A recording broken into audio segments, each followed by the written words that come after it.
Mga kabagay, welcome to my YouTube channel, Baramilas Vlog. For today's video mga kabagay is magluluto tayo ngayon ng pinakro, lutong Bicol mga kabagay. So ito yung mga ingredients natin mga kabagay. So balik gagamitin natin to mga kabagay dahil meron tayong last day ni Mama Mary ngayon kasi may panalangin mamaya, kaya magluluto tayo ng merienda. So okay na to mga kabagay kahit na lugaw lang siya. So bali meron tayong saging mga kabagay na ginat-ihat na natin. Then meron tayong buko mga kabagay, gagamitin natin para panghalo din para mas masarap. So especially meron tayong nyog. May nyog tayong ihalo para sa panggata. At saka meron tayong asukal na kulay brown para mas matamis. Tsaka meron tayong asin na rin para pampalasa din sa mga kabagay. So ayan mga kabagay. So ito yung mga gagamitin natin na pang lulutin natin merienda mamaya. So bali after nito kasi meron tayong mamaya panalangin last ni Mama Mary dito sa amin. Dito siya na-assign mga kabagay kahapon pa.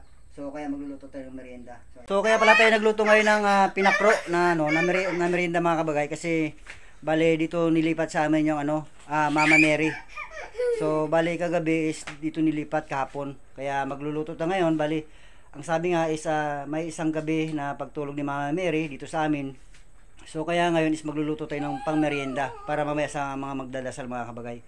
So ipapakita ko sa inyo mga kabagay si Mama Mary. Bali dito sa na-assign sa amin ngayon. Ayan. So bali last day niya ngayon mga kabagay. Para mamaya may dito, may panalangin mamaya. So ayan, ito naka-schedule sa amin kaya magluluto tayo ng pinakro para pang merienda. So ayan mga kabagay, ayan si Mrs. nagsasaing pa sa after niya magsaing, magluluto na tayo kasi baka mamaya is mag-halt tayo sa oras. Kaya mas maagang mag-prepare tayo. Ayun mga kabagay. Magluluto tayo ngayon ng ating lutong pinakro, lutong Bicol mga kabagay. So ayan si Mrs. Nagsasaing na siya. Ayan si Batang Kulit. Ayan yung aking mga pants. Ayan. So mga kabagay, for today's video. So ayan, magluluto tayo ng pinakro. Bali, ina-slice na namin ni Mrs. yung saging. Ayan, kita nyo naman. So maliliit lang mga kabagay. Napakasarap niyan. Bali, yung kinuha kong saging mga kabagay, mura pa yan. Murang-mura pa na saging kaya medyo malambot yan pagka niluto. So ayan yung gagamitin natin na kasirola sa paglulutuan natin mga kabagay.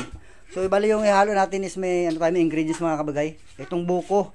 So ayan, haluan din natin siya ng buko para mas masarap. Yung buko na kumbaga tamang-tama lang talaga siya. So ito yung nyug na gagamitin natin. Siyempre especially nila mayroon talagang nyug na gagamitin. So tsaka haluan din natin ng asukal tsaka condensed milk, lalagyan din natin para masarap mga kabagay.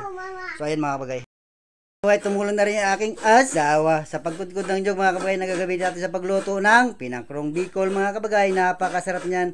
Wala na sa ibang mapwestuhan kundi dyan na sa taas ng lababo.